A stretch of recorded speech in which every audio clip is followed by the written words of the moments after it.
You got two. Take your time.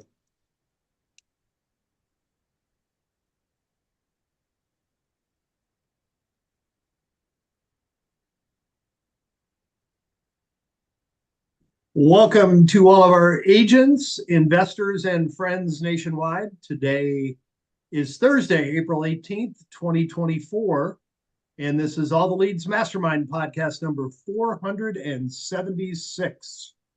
Tim? 476. Just can't possibly be that we've spent 476 hours doing this. That seems impossible to even conceive of, doesn't it? It does. Yep. Same time every Thursday.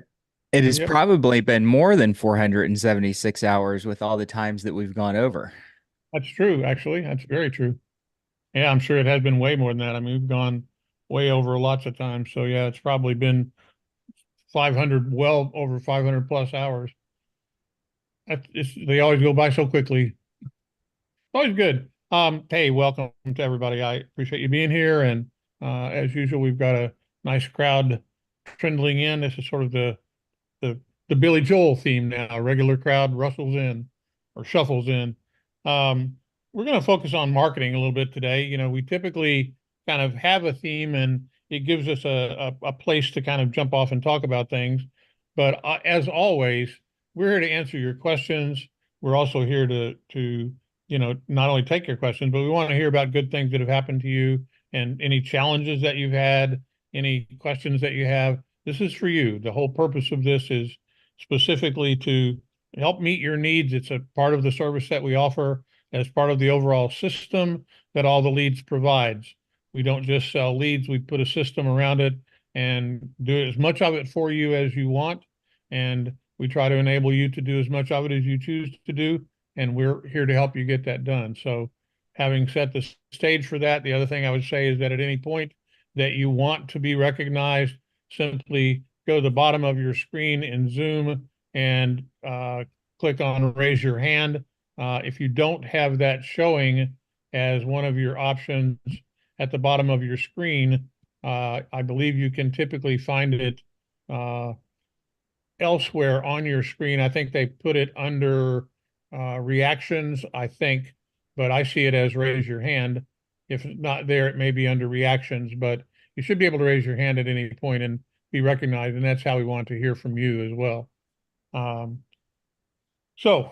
Having said that, Bruce, anything you want to say before we get rolling? Oh man, thank you, Tim. That's all I have to say. Well done, Bruce. Excellent. Always can depend on you. I really don't have a whole lot to add to start with. I'm sure once you get me running my mouth, you'll be begging me to shut up. We can never get you to stop. That's true. And Now, Tim, my raise your hand is under more, the three dots that say more on the bottom. It took me Okay. a while. Yep. So, yep. So anybody that wants to raise your hand, raise your hand. If none of that works, wave your hand at the screen and we'll notice you, or we'll try to do that. Anyway, so we want to talk about marketing today, and we talked a lot about what happens when you actually have a customer and you're talking to someone, and we haven't talked recently a lot about how you get there to start with and what are the recommended processes for doing that. And I'm going to, Bruce, get back to you in a second. I'm going to ask you this as well, because you kind of have changed our direction a little bit, or our arc on that. Because in the beginning, when we started this, we just sold leads. That's where we began with this back in 2014. When we started the company, we were just, trying to figure out what we wanted to be when we grew up, and we started selling leads. And we realized very quickly that that was probably not the best place to be, because it wasn't achieving the level of satisfaction that we wanted to get going with our customers. We wanted to make sure that they were being successful. And it didn't make sense for us to just be successful because we took some of their money and after a couple of months they went away. We wanted them to be successful. So we started to try to analyze what was causing the problem and why were they not getting things that they wanted and achieving the great results that we expected. And the first thing that we found out was that they weren't prospecting very well, and certainly they weren't getting letters out to their customers that we felt was an extremely important part of making this work and making a professional presentation to potential personal representatives in probate.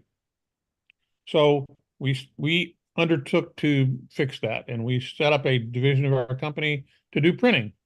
And we started in a very small way that has since grown to be a full-blown commercial print shop business.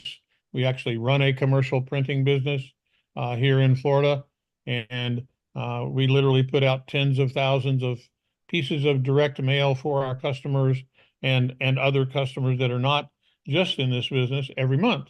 Our specialty in that is short run press.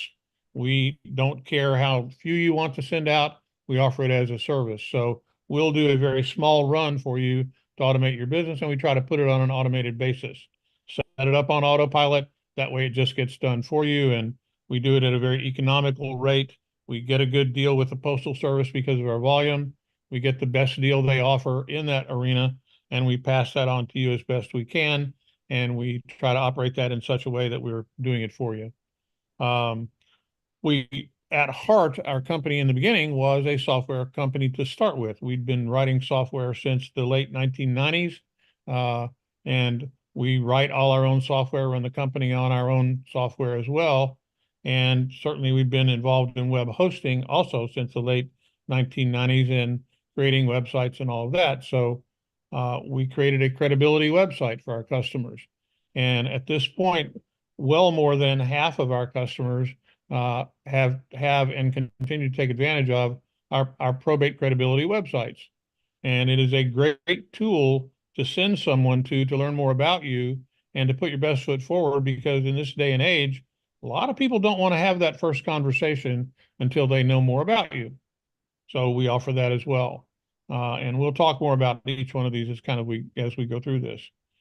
In recent weeks, you know that we've also had on our call Matt Milia from Appointments Today, and we have established a really solid relationship with an outbound ISA service to, in fact, reach out and contact your leads for you, because that's the other kind of leg of the tripod that isn't being done or wasn't being done, because a lot of people have either call resistance or they have enough volume in terms of their leads that they simply don't have the time in the day to make those phone calls. So we provide that for you as well. And again, we can automate that process, and we try to do it in as economical a way as possible.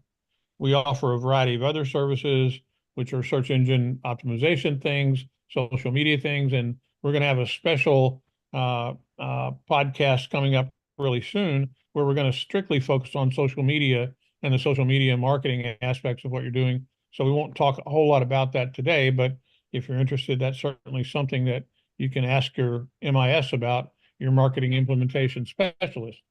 And indeed, one of the things that you need to be most keenly aware of is that in addition to just having things like that, we specifically have people who are on our staff that are paid to do exactly that, to help you implement your marketing. And our MIS team, I think 3 of them are on here today. Jessica and Lizzie and Michael are all on here, and their job is literally to help you work with your leads, how to make it work out, how to get it done, and all of that. So that's what we're here for, and that's what those people pretty much exist to get that done. So anyway, that's kind of where we are with that. And Nicole, I see your question. We'll get to that in a couple of minutes. And I want to kind of stay on our topic, but I definitely will hop back and get to that. So Bruce, the reason I was kind of setting you up to do this is that in the beginning, you had talked and we had talked about, we just said 3 letters over 3 months followed up by phone calls. That was our system. And you kind of took that in a different direction. And, you talked about multiple letters and more frequent touches and more frequent, attempts to get people. And, we started talking about that a little bit. So I'm going to ask you to kind of jump in here and take the ball and run a little bit. Yeah. So guys, what we know in the vast majority of markets that we're serving and that you guys are serving is that the typical family makes his selling decision somewhere in the 6-month range. Now, you may be in a big urban market with slow court systems, and that may end up being 7 or 8 months. You may be in a rural market where people have lots of time on their hands, and you walk into the courthouse and there's only two other people in there, and you can get through probate really fast. And those folks might, on average, take only 4 months to make selling decisions on property that's been inherited. But in general, 6 months is kind of the time frame that I've found in my market, and a lot of markets where some folks that I've coached are serving 6 months. So the issue that I saw immediately with a 3 mail touch, 3 phone call system is you're done with your touches, and that family that you've established communication with, hopefully at that point, has 3 months to forget who you are. Okay, that three months for someone that's maybe following a circle prospecting approach to step in, or the attorney to start referring them. So I always found in my markets that it was best to kind of take a really comprehensive approach. And I'm gonna drop a bunch of ideas on you guys, not to turn a fire hose on anyone. Okay. But I am going to turn a little bit of a fire hose on, and I want anyone that's listening here to know that all of this is extremely achievable with the right plan. Okay. Extremely achievable with the right plan. You don't have to turn all this on in day one, but you need to be on camera. You should be having some YouTube content and some blogs, and you should have a website up. You should have freebies out there to help guide people through the probate process. You should probably be in their mailbox for 6 months, if not 7. Okay, if you're in a fast-paced in a market that people move through probate faster, most likely slightly more rural market, do you have to do 7? No, you can probably get by with 4 or 5. But you need to be in their mailbox for the length of time that it takes the average family to sell a house. So I like to do that with a monthly letter. Let me say that, a monthly letter. And probably 2 or 3 times throughout that process, I like to drop a postcard shortly, like really close behind one of my letters. All right. So if I look over here on my desk, I have a little stack. I'm not going to turn my camera around. That would be embarrassing. I have a little stack of mail. Okay. And that stack of mail are things that I've been intending to get to. Some of it's unopened, some of it's open, and I gave a quick scan and decided I'm not going to trash this. It might be relevant to me at some point in the future. Okay. I'm not going to read it in whole either. I'm not going to call the phone number on it yet. This might be relevant to me at some point in the future. So I put it on the corner of my desk, and here in about 2 months, I'll look at that pile and I'll go, I don't need any of this. And without going into any of it in detail, something that caught my interest 2 months ago, I'll throw it away. Okay. Now, somebody mailed me a marketing message that was appealing 2 months ago. Now, if that same person followed up one of their letters, one of the letters that I might have set on the corner of my desk and said, I'll read this thoroughly later, if they'd followed that up 2 days later with a postcard, that might trigger me to say, hey, I was busy a few days ago. I've seen this name before. Let me go read this letter. So that's one of the reasons why I like to mix in to my regular letter campaign. I like to mix in a couple of postcards that are hot on the heels of a letter. Bottom line is I want that to run for the length of time that I know that the average family takes to make a decision. Okay. So during that time, what are you guys saying in your mail marketing? What are you saying? And what purpose does mail marketing really achieve? So what I'm doing through that is I'm changing my message each time. One message might be about my turnkey probate concierge service. Another message might be about, hey, I noticed this house. It looks like it might be part of an estate. If it's vacant and the family's thinking about selling, I'm a buyer. Another message might say, hey, if you guys are considering selling and want top dollar, I have a real estate brokerage. Another message might say, I can help with property clean out and estate sales. Okay, so I want to change the message because the bottom line is you don't know who you're mailing. You don't know what that individual is. I've heard this countless times. I will put a message out there to 100 people, 80 will ignore me. 2 will say, this is the best thing I've ever seen in my life. I will never work with anyone else. And 1 or 2 will say, I can't believe you would ask me if I wanted help. I just lost someone. So we need to recognize that a great message hits every individual that we are marketing to or prospecting to a little bit differently. And that's why we need to change our message up, because what might go right over someone's head is going to hit home with them the next month if you change your message up or if you catch them at a different time. So the idea here with this marketing is to be relevant, be present, build that name recognition. Now, marketing alone, specifically letters or mail, marketing alone generally does not get you a massive return. Now, there's some of you that are going to disagree with me because we've had success stories from people that send 3 or 4 letters and they get predictable, consistent business off of it. But I find that when I get that marketing message out, it lays a foundation to heat up my phone conversations and to make me more recognizable when they hear my name through Google searches and see my name in email and hear about me from attorneys, and they answer the phone or hear a voicemail on the phone call. So I like to treat this as this comprehensive, holistic approach. I want them seeing me online. I want them seeing letters. I want them hearing my voice in their voicemail box or on the phone. And I want the professionals that they're going to before me talking about me as well. And if they can hear your name in a relevant situation 7 or 8 times, you have a high likelihood of having a great conversation with them when you break through. A I was afraid high you were going to say, likelihood. I was afraid you're going to say that you wanted them to see you in their dreams. You, That would be great. every, That would be great. How do you pay for that advertisement? Well, Yeah. I send out Neuralink my Bruce Hill coming. fireman's calendar every year. That really helps. Yeah, that maybe is not. I've seen it. It's not really. I don't. No, don't do that. That's a bad Right. plan. So the idea here, guys, is to be kind of take a holistic approach. Some of you are going to say, "Hey, prospecting, the phone calls are all I need to do." Some people are going to say, "Letters are all I need to do," and those are fine. If those work for you alone, that's fine. But I don't know how I'm going to make a connection with the person, so I try everything.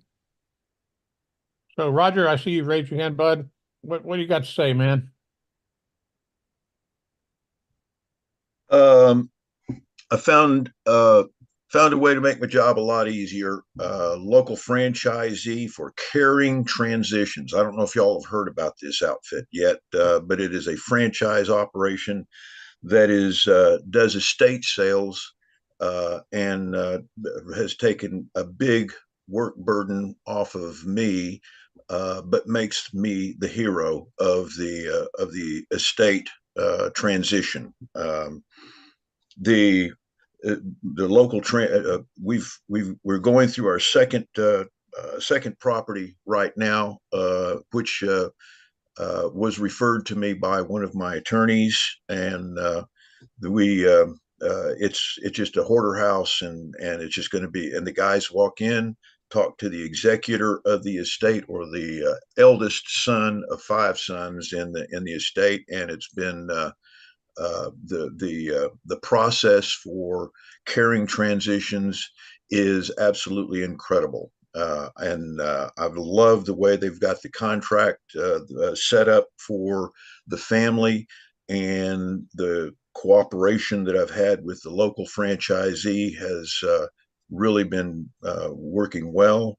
The first property that we had in the first estate that I received was basically a nursing home transition property that was referred also to me by one of my attorneys, and they had 2 properties in it, and I'm going to have an opportunity to sell both properties as we go through that. And they've done great stuff. This Caring Transitions outfit has done great stuff with inoperative automobiles. that are in there, getting those sold for about $300.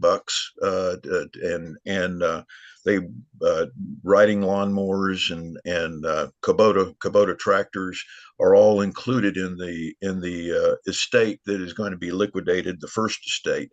And it's just I want to give the name. I'll see if I can't get a little bit more information and introduce them to the ATL community by contacting the franchisor and see if we can't get them doing it. Or you guys can do that.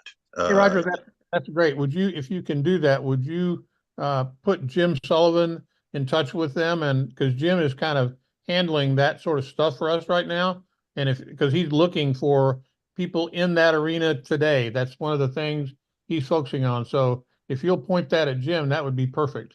Yeah, I'm looking at their website right now, and it says that they've got something like they're adding 18 franchises per year in this, and minimum amounts of capital available and franchise fees.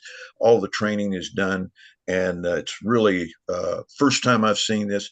And the personal property has been a real time consumer for me in my transactions, and it will work for both real estate agents as well as investors. Just basically say, turn it over to Carrying Transitions, and they'll take care of that. That's my big contribution to the visit today. Thanks, bud. Hey, Roger, we have two of our agents that are familiar and also had good things to say. Apparently a lot of the stuff they acquire or they purchase, they sell in online auctions. One of our subscribers said, and they do online auctions like Max Sold, Bold Bids, Blue Moon, others. So yeah, please put them in touch with me. I'll reach out to them. Maybe we'll get them on one of these calls. Cool beans. Thanks, Roger. Appreciate it, man. Hey, Justin, what's up?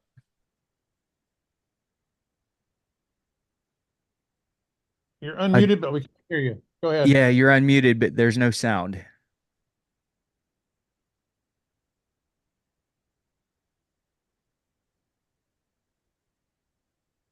Justin, we're gonna have to come back to you. You got to get your mic squared away, bud. Yeah, leave your hand up and then we'll come back. Yep, for sure. I'm gonna take Ron next. Ron? Yeah, just my 2 cents worth of Carrying Transition. I went to a presentation and they sounded really good. And I think I talked to Bruce about that shortly afterwards, and I've got a pamphlet. I don't know how long they've been in LA County, but they do so much. They'll go through a house, determine whether or not things are valuable. They will hold an estate sale. They will meet with the parties that are involved with the estate. Now, they can be either probate, a trust, or just someone moving into a senior living. So they handle a lot of work that it's a concierge service, basically. So now I have not used them, but I'm glad to hear that some of the people on all the leads have and got good results. So I'm going to reach back out to them and maybe have a lunch with them. Perfect. Yeah. And someone else asked it, who is it again? And it's called Carrying Transitions. Lisa had asked that.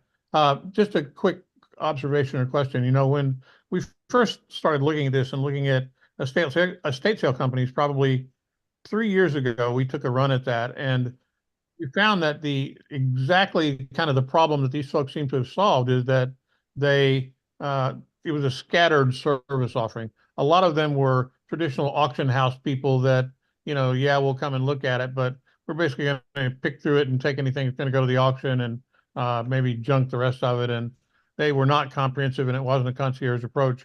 This is a good thing to hear about, and this is why these calls are so good, because you guys, you know, you're an extension of the things that we try to go do. We can't be everywhere. We don't see everything, and we're trying really hard to do it. And literally, Jim, for the last week, has been working in the estate sale arena specifically about it. And I think these guys are actually on his list, but I don't think we've even gotten to them yet. So happy to hear about it and help us point it in the right direction.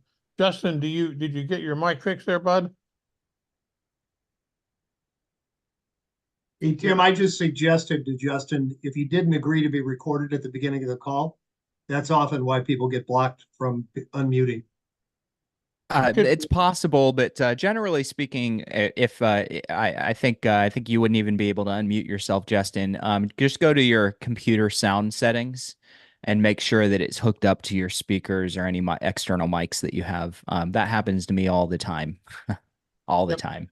I'm going to leave you unmuted, and if you get it, just chime in if you get it working there, bud. Catherine, I'm going to call on you now. Go ahead. All right, awesome. Hi, everyone. This is actually my first tuning in webinar to everybody, and I love that we are sharing some resources that everybody's using. So I'll definitely check out that transitions page. I wanted to just share that some of the people I've worked with, they are hesitant to do estate sales because they feel a lot more connected to some of the items. Like I could totally see like a hoarding situation is where it gets overwhelming. But another great resource I wanted to share is called Fair Split. And that has, that's a website, it's fairsplit.com. Maybe you guys have heard of it, but it helps with any kind of downsizing or divorce or any situation where they have to kind of disperse belongings amongst heirs and or multiple heirs, which is what I ran into. And that's how I came across that resource. And what's cool is they'll allow you to affiliate with them in a sense that, well, you can affiliate with them, but you can also put your own branding on their sign up on their, because they have a free like inventory sheet that you can use completely for free. And then if you want a mediator to help split things, that's where their pricing comes in. But if you brand it to you, you can like send that link to someone and they think it's a resource or a tool that you've put together from your company. And that's called Fair Split. So I just wanted to drop that in there for everyone as well, because I've used them and it's come up more than doing an estate sale. So I just wanted to share that. Well, that's great because in a couple of weeks, we're going to be focusing one of our podcasts on divorce. And you just unearthed one of the challenges there as well, which is that, people who can come in and potentially help with an extremely highly emotional circumstance like that and help folks that are going through that trauma in their lives kind of get through that and mediate that a little bit. That's a tremendous help. And it's always, we've always said all along that one of the biggest challenges in getting a property ready to sell, particularly the property of someone who's passed away, is the fact that the house is filled with the possessions of the person who passed away. And whether they're a hoarder or not, there is emotional attachment. There's always family mementos in there. So we talk about, Right. we've been talking for years about good ways to get that done. So that's a great FAIRSPLIT, right? Yes, Fair Split. And I just thought it was great that they let you brand their free tool to you. So it's very like, it feels very partnered with them. So you're absolutely right. Like you share that with them, they see your name again. And they're like, oh, this is helping me. And then you can, I'm under the impression, I'm trying to use it myself as a tool. I've had other people use it, but I want to be well versed in case somebody runs into something. They could always ask me for some help, but they're very intuitive system. And like you said, it's a really great way to, I think their slogan is split belongings, split belongings, not families or something. So it's a really great resource. Oh, that's great. That's a really nice. Yeah, that sounds like a good branding opportunity for another letter or postcard, or to make a video. Then you're looking way more professional, because then you have someone to team up with that already has an additional website. Obviously, you should have your probate website, but then you're sending them to other resources to make your company look bigger than it might be. So, yeah, I think that's a great suggestion. Yeah, I love that slogan. And of course, that very much speaks to what we always say, which is offer value first. It's not all about the real estate, not all about making money. There are people involved in all of these things that are experiencing some of the worst times in their life. And the easiest way for you to gather the business objective that you're looking for is to recognize that circumstance and make them understand that you're approaching it with compassion and concern and empathy and all of that, and providing easy ways to deal with things they can't figure out. We've talked about the biggest stumbling block in all of this is possessions, whether it comes down to the money, or the physical possessions. It's always the same thing. It's how do I deal with that? And how do I deal with, Aunt Sarah's wonderful things that she had her whole life? Who wants them? Am I going to cut that quilt down the middle? Everybody wants a piece of Aunt Sarah's quilt, and I'm being facetious, but it works out that way. And sometimes that does destroy families. And so, that's you can help people out dramatically when you do that. So thanks a bunch. Appreciate it. Thank you. Hey, Tim, Justin thinks he has himself squared away. Justin? We can see. Yeah. Can you hear me now? Yeah. Yes. Okay, great. So when I came in, you were speaking a bit about, I believe, contacting and making that initial contact with the estate and everything like that. I've dealt with probates quite a bit here in my market. One of the things that I found to be very helpful is to actually go directly to the attorney that's on there. What I would do in my county is you're able to go online and all the information is there for you. You don't have to go downtown or anything like that for it. And with it, it breaks down the entire, like you can go and open their whole entire, what do you call that?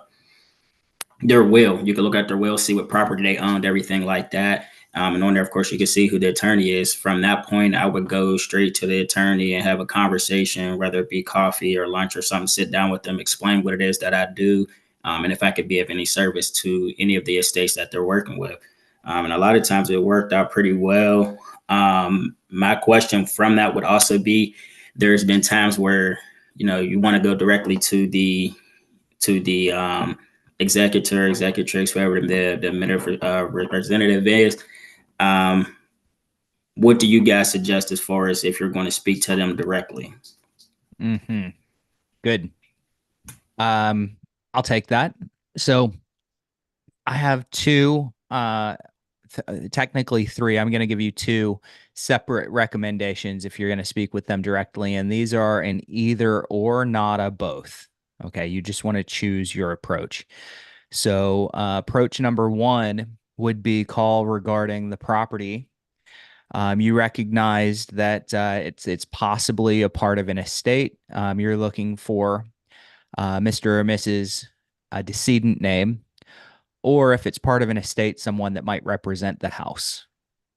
Okay, so if you're more in the real estate space and you want to treat it a little bit more like a circle prospecting call where you're not bringing up the triggers of a death or probate, or you're not showing your hand of what you know about them, then you could treat it like that. Okay, that's not what I do. What I do is I bring up the triggers of probate and the name of the decedent and the estate of, I bring that up. And I'm very diplomatic about saying, and it's all about the sound and the quality of your voice and the tone and the pace of speech you use here. So a lot of people mess this up because they go, "Hey, I see John Smith died. Is that right? Was that your dad?" And it's like there's just no empathy there, and it just sounds like it just sounds bad. Okay, so if you're struggling with your tone, then go the route of not showing what you know. Hey, I'm calling about this house. Okay. But if your tone is good and you're empathetic and you can really make a connection, you're going to call and bring up, "Hey, I'm calling about the estate of so-and-so. Hey, I know that this is completely out of the blue and you don't know me. Could I take a quick second and tell you why I was calling?" And then you get in there and then you go, "I'm calling because I provide some concierge-like or turnkey services that really help with the probate process. Is there anything that you could use help with, or do you have everything handled?" Okay. And I fully expect, even with my solid approach, I fully expect 9 out of 10 people to tell me that they have it handled, which, by the way, is what I want. I want them to say they have it handled because I know how to build rapport off of an objection like nobody else. Right. So I'm going to praise them. "Oh, that's really good to hear. You probably weren't looking for extra help today." And they agree. Okay, let me give you my information. You call me if anything changes. Oh, by the way, once probate's over, is there any real estate that might be sold? Or are you thinking about keeping that? So I back into the real estate at the end of the call on that approach. If you want to go more real estate forward, go real estate forward. Maybe don't show your hand of what you know about them. But Right. that's interesting, Bruce, that you use the decedent's name. When I make my phone calls, I haven't started doing that, but when I do make my calls, I have an opening line where I use the PR's name probably 4 to 6 times in the opening line because I know that builds rapport. I know that's going to get their attention. And they feel like I know them. And like I said, I have a more covert approach where I feel like if you're giving away that you're a real estate agent or an investor, to some regard, you're giving away your power because everyone has these associations about real estate agents, and many of them are bad. So I like to not give away who I am because in my mind, they don't know if I'm a police officer, a friend of the family, an attorney. They don't know who I am. So I obviously know them, but I have not been using the decedent's name, and all the leads provides, tremendous information. So that is probably a powerful way to also get their attention. It can be, it can backfire because that's a trigger for them. The word probate, a death, a loss, a family member's name, those could be triggers if they're emotional. So if you're going to use that approach, learn how to make a connection with someone and how to grab their curiosity in the opening of your call. And if you don't know how to grab curiosity and a connection in the first 10, 15 seconds, I would avoid the words probate and the name of the person that they lost. And folks, let me just say one thing. We've got people on here who do things very differently, and everybody does stuff differently. And, when Ken does what he does, he's very comfortable doing it the way he does it. And there is no one answer. And that's a really important thing that we sometimes forget to say, is that we can tell you, it's why we don't really love scripts that much. We don't want you to do it one way. We want you to do it your way. And that's really the thing to remember, is that when you think about how you talk to everybody in the world that you deal with, your friends, your family, you talk to them the way you talk. You speak in the way that you speak. You use the mannerisms that are you. There's no difference in that and what you're doing here. All we're trying to do is give you some guidance. Be yourself. The most important thing that you can do, literally, is to be yourself. Be comfortable in your own skin. Be comfortable with what you're doing. Know what you're talking about. Be knowledgeable, but don't try to make yourself do something that's unnatural for you. If you're not necessarily comfortable dealing with emotional issues with people, then stick to the facts. Be very factual. Do the things you need to do to make that happen. Don't try to put yourself in a box. That's the worst mistake you can make. The people on the other end of the phone, they're going to know that. They'll get it. If you're not being genuine, that's the easiest thing to tell on the other end. The only thing worse of that is hearing beeps and burps on the line that let you know instantly that it's a problem. So, you got to do that.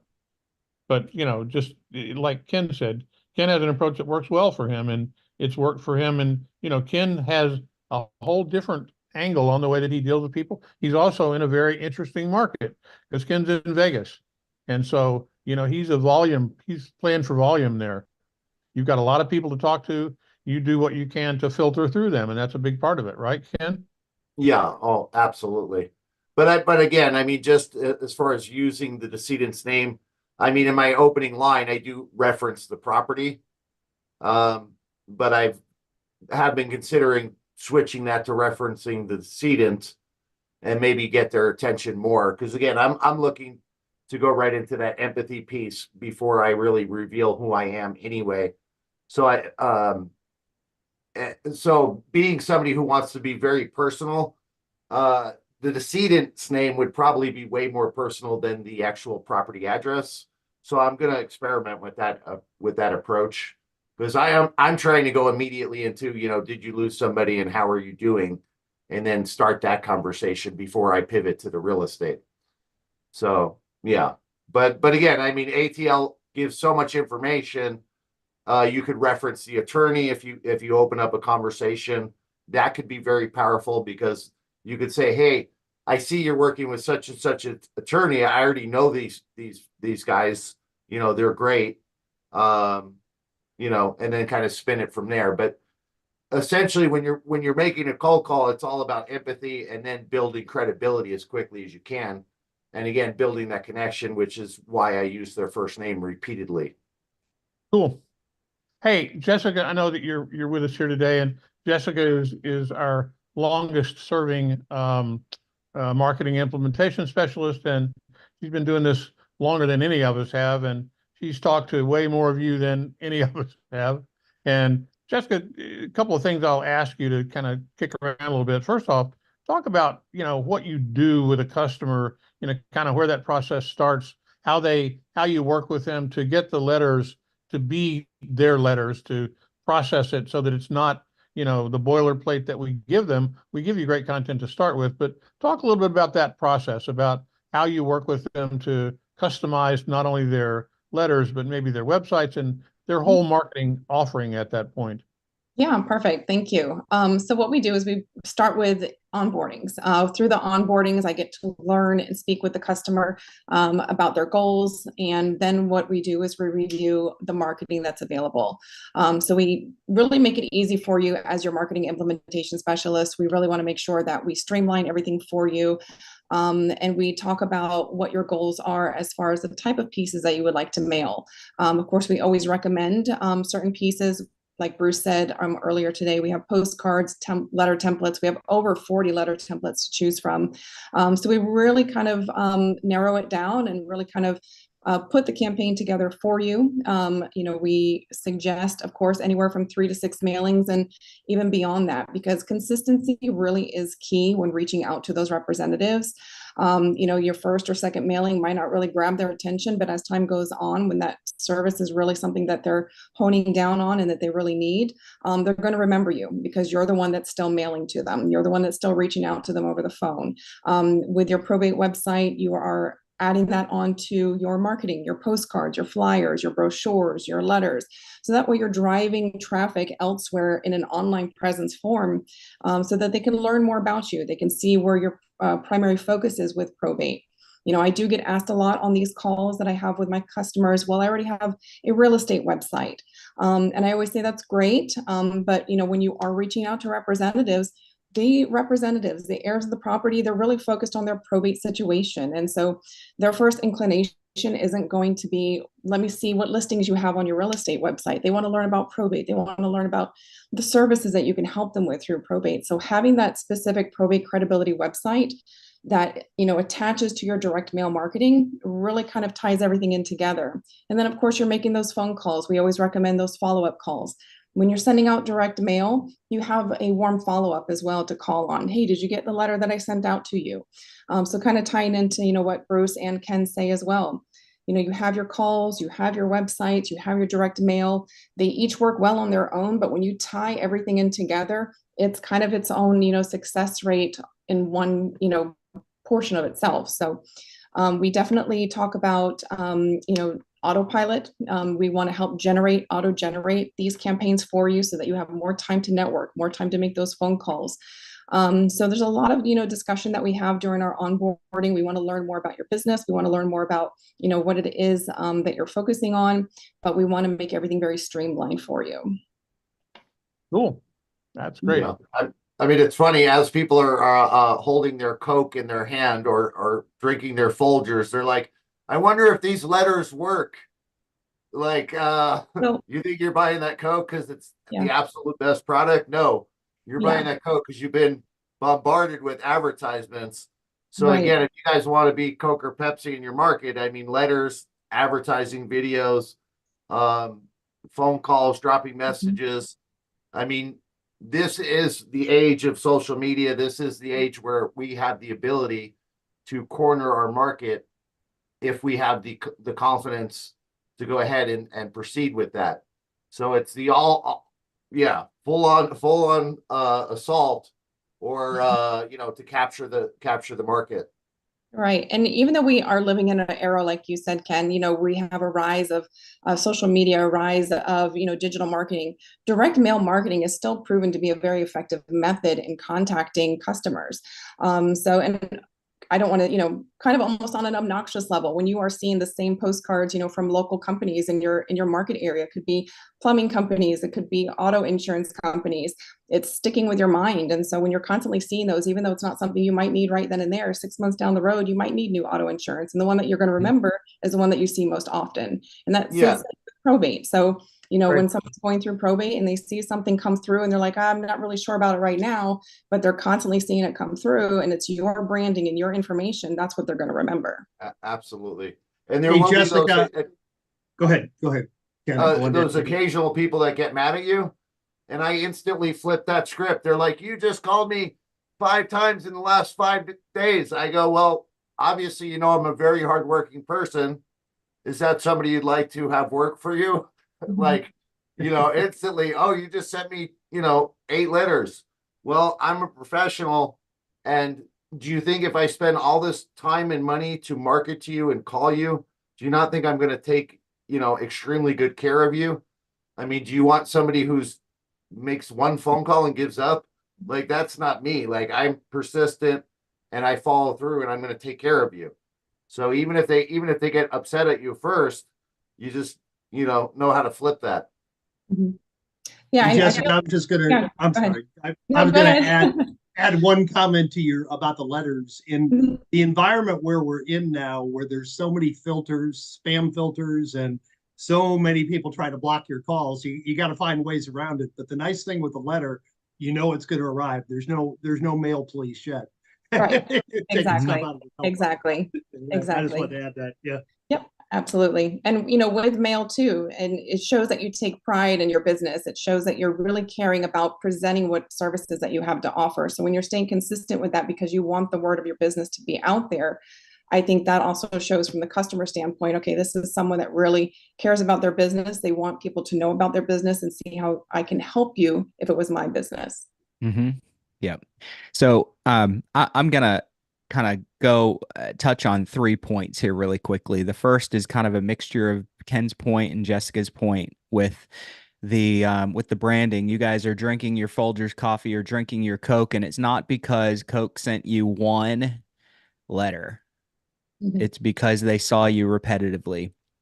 I've got an agent friend of mine in my market who has one of the worst marketing messages that I've ever seen, but it's so consistent for years that everyone uses this agent now. It used to be laughed at, but now everybody uses it because it's so consistent. So I don't care how good or bad your message is. If it's consistent, it will eventually work.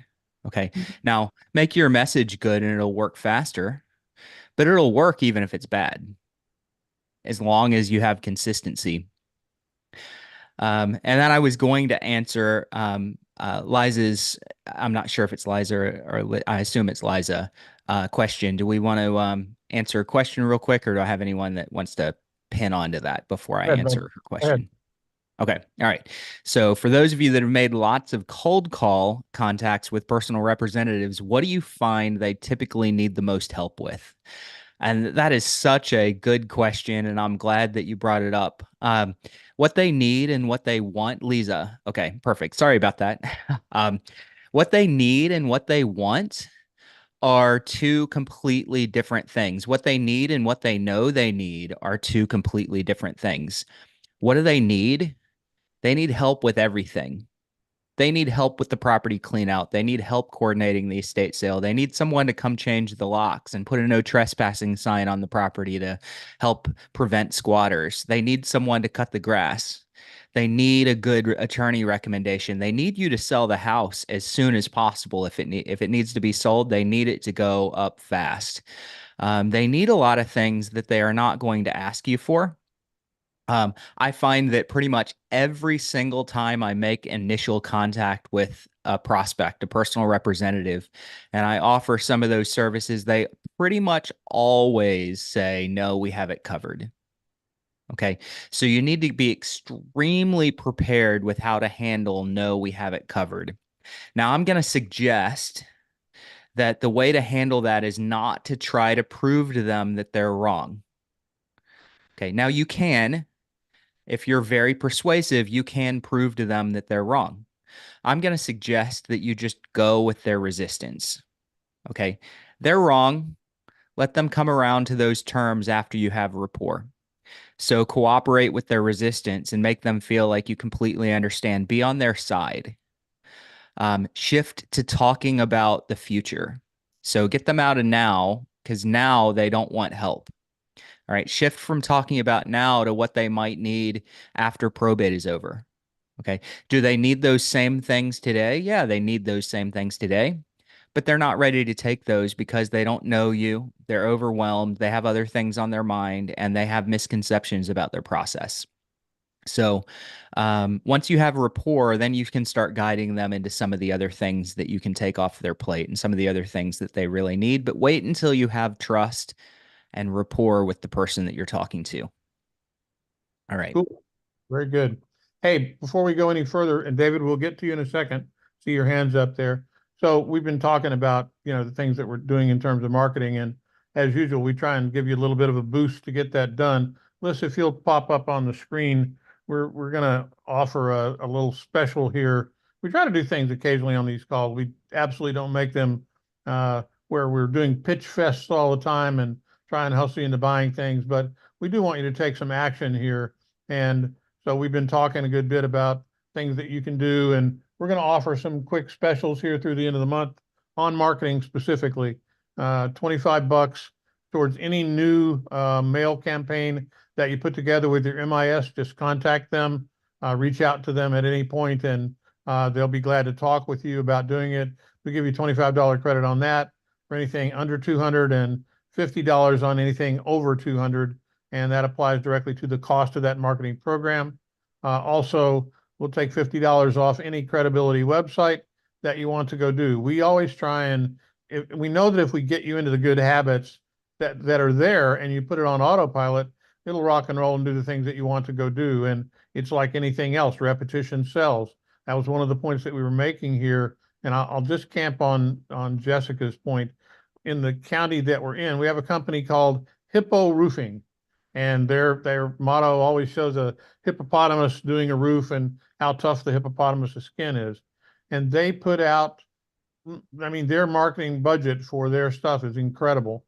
And they're putting out every probably week or so, I get a big, not just a flyer, but 2 or 3 page flyer from them about their marketing, their roofs.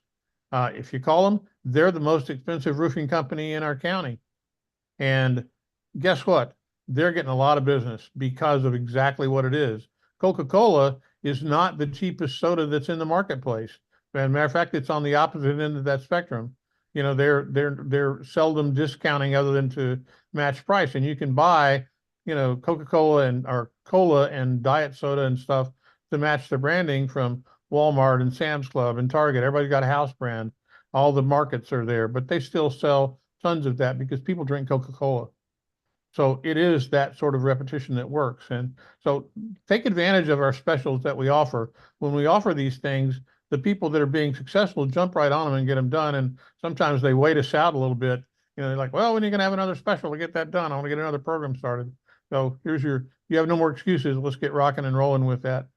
David, I'm going to take your question now, bud. If you will unmute yourself, we will hear what you have. Go ahead. Hey, good afternoon. How you doing, Tim? Good. I had a quick question because I love this topic about marketing. So I just recently closed my first real estate wholesale deal. But with the assignment fee that I made, it was like a pretty decent amount. So I believe I am ready to kind of scale my business at this point. I wanted to ask if anyone here, I'm pretty sure you guys do, like cold call on a regular basis for as far as marketing, and if so, are you using a dialer, and which dialer would be, I guess, best for me to invest my money into to start doing cold call marketing? First thing I will ask you, and I'll be straight up about this. How much time do you have to spend doing that? All day, every day. I'm full time. No, how much time do you have to spend on the phone every day? Is that what you meant? All day, every day? Yeah, I'm being serious. Yeah, I'm a full-time wholesaler. That's Yeah. cool. That's cool. And are you familiar with the laws of that? Are you familiar with the TCPA laws? Yes, yep, that's exactly why I was asking, Tim, because I didn't want to break any laws. Because currently I'm literally using Google Voice and I'm doing it manually one by one, but it takes me like all day just to get through like 50 calls, I would say. And I noticed, because I have like a driving for dollars list built out with a few hundred addresses. I noticed by the time I get to some of the addresses, they're already listed with a realtor, or by the time I call the person, they said they recently just sold the property. So I was getting a little bummed out. So, so the first, I always lead with that because we're very careful here to not give you bad advice and put you in a situation where you can do something to knowingly, we're not going to knowingly encourage you to violate the law. So we'll Yeah. assume what anything that are the pitfalls of the TCPA that you might fall prey to, and be careful with that. Okay. Leads that we furnish, one of the things that we very specifically do is we mark them as if somebody's on the do not call list. We do that. So we Yeah. always know when you get them from us, they're not on the do not call list or they are, and you make your own choices about that.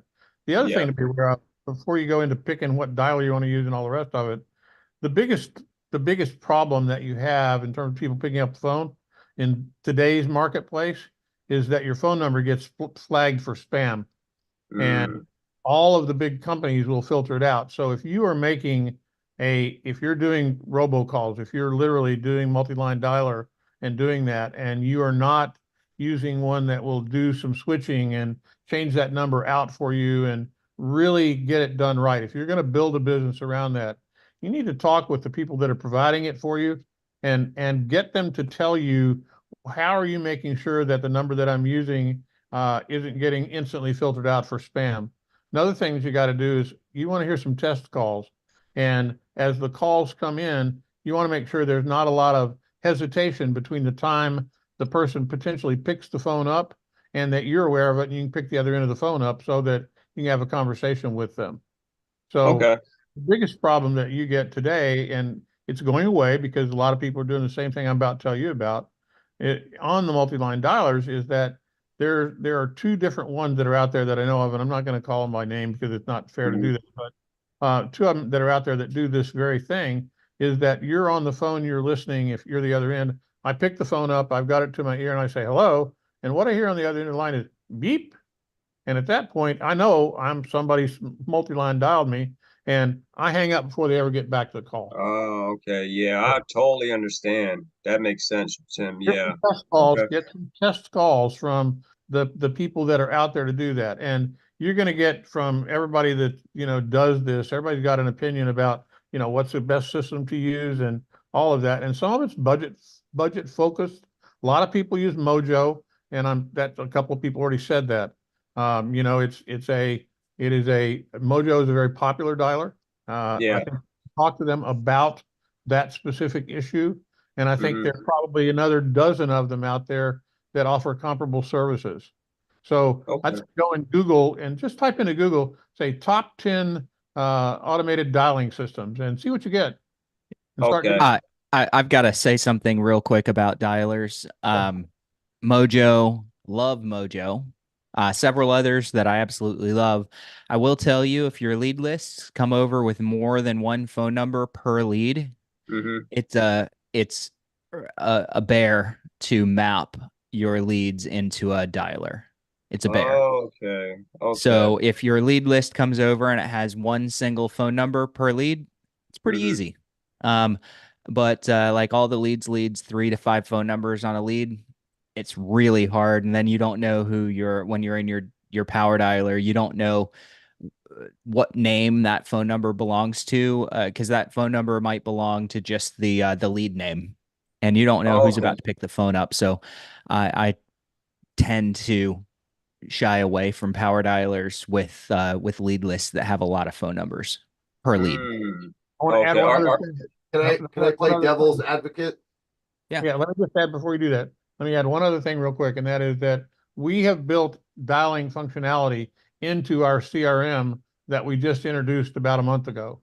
So that functionality exists on a click to dial basis in your CRM now. So if you're getting your leads from all the leads, we have dialing functionality built in. So all you have to do is look at the record, and you can click on any of the phone numbers and it will automatically dial it for you, and you know who you're talking to, and you're already in the CRM and working that lead within that function. So I urge you to take a look at that. If you're not getting leads from us, you're not aware of that, but that's one of the things that we do, and we don't charge extra for it. So you've got that dialing functionality as a built-in tool. Oh, so I'm sorry, Tim. So to fully understand what you're saying that your company, all the leads, you guys have a dial. Well, I wouldn't call it a dial, like a dialer function type of ordeal inside your. Yeah, it's called click setup? to dial. Click to dial is a functionality that if it's properly set up, and we wrote our software to do this, if it's Okay. properly set up, when the phone number appears, if you click on it, it will literally use your dialing, whatever you have set up to dial Okay. as you're outbound, it will use that. So if you're using your cell phone to do that, or you're using a digital phone service, which we encourage you to do, and like Google Voice or something like that, you map that, and the browser, it's using the browser functionality. It's just called click to dial, and you click it, and Okay. it's a phone call for you. Okay, I appreciate that. Yeah, because now I'm just using. I had Podio as my CRM. Before I was using like a notebook and pen, and I couldn't really keep track of a lot of things, so I had to switch over to. I use Podio because it's free, and ever since I switched over, I've been way more organized, and it helped me close that first deal I just closed. But I'm just I really appreciate you guys taking the time to answer my question, because I really want to scale up, because I just don't want to end up back in a 9-to-5 job. Problem, bud. You picked up some of that sweet money from that deal that you just did. So I'm going to encourage you to take a little bit of it and spend a little money with us, buy a set of leads, and use our internal system and see if it'll work for you. Okay, if I go on the website, does it give me like an example of the internal system? What you need to do is just contact us, and we'll have a salesperson reach out to you, talk to you, and get you started, bud. Okay, yeah, Tim, they can thanks. send over the demo videos for you as well, so you can kind of preview the CRM. Absolutely. Okay, thank you so much. I appreciate everybody. Ken, I know Yeah. Ken, I know that you had something you wanted to say, bud, and we're going to let you have the last word today. Okay, in regards to the dialer, I mean, number one is the PR1 is almost always good. I mean, like 80-90%. So I mean, tip of the hat to all the leads. The leads are so darn good. Most of the time you don't even have to go to number 2. But in the rare event that happens, and I go into all the leads, I copy all 5 numbers, I paste it in my notes in Mojo, and then I just swap out the number, and then I just rotate and I paste the name and the number, and then I just switch the name in the contact, switch the number, and just keep those in the rotation until I know I've gone through all 5 numbers. I mean, rarely ever happens, but it's actually, I was kind of like with Bruce, like, oh, this is complicated, and then you just do it a few times and you're like, oh, okay. The complication's all in my mind, which is most things, right? If you do it enough, you do the same thing enough times, usually it becomes very simple. And that's where I was at, but anyway, just food for thought. No, that's great. Lisa, I'm going to just answer your question real quick. You asked about getting someone to set the dialer up in ATL in your leads. Just contact your MIS. It's already set up. We'll just show you how to use it, and they'll walk you through it. So it's not, there's no setup necessary. It's built in to the new CRM. Jimbo, we're at the door here, bud. It's time for you to do your magic and say something special. But before you do that, Alyssa, will you pop up the little special that we have there, and we'll leave that on the screen as Jim is sending us away. You're muted, Jim. Can't hear you, bud. Oops, I was muted. Sorry about that. I felt obligated to congratulate David. There are a ton of wholesalers out there. We've got a lot of our leads, and we've got a number of people that are attempting to wholesale. Very few do it full time and treat it like a business like you're doing. And congratulations on already having some success. So I just wanted to mention that. I want to thank each and every one of you for being here today. I want to particularly thank Roger and Justin and Catherine and Ron and Jessica and David, who all actively participated. And I want to challenge each of you. We had a lot of great ideas on the call today. I want to challenge you to take one idea that inspired you, go out and put it into practice, and please come back next Thursday and share your results with the group. Great call. Have a great week, everybody. Same time next Thursday. Take care. Thank you. And Alyssa, just leave that screen up for, about a minute before we shut the call off completely. Thanks, you guys. Have a great one.